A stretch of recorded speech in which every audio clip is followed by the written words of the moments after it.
ومش هتاخد معاكي وقت، يعني سهلة وسريعة وطعمها مفيش بعد كده. هنعمل مع بعض الفراخ بالبصل. يلا بينا كده نبدأ الفيديو. بسم الله. في الاول كده هجيب حلة على النار وانزل عليها بشوية زيت صغيرين، واول ما الزيت بتاعي يسخن هنزل عليهم باربع بصلات متقطعين مكعبات صغيرة. تمام كده.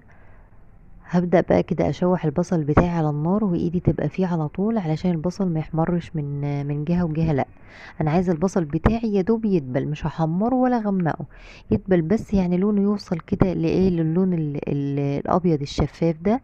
وكده تمام، مش عايزاه يحمر ولا لونه يغمق. تمام. وانا بقى بشوح البصل بتاعي كده لحد ما لونه يبقى لونه شفاف. هنتكلم شوية عن التجديد في الاكل. مش شرط ان انا اعمل حاجات واو علشان اجدد في الاكل بتاعي، لا، في لمسات بسيطة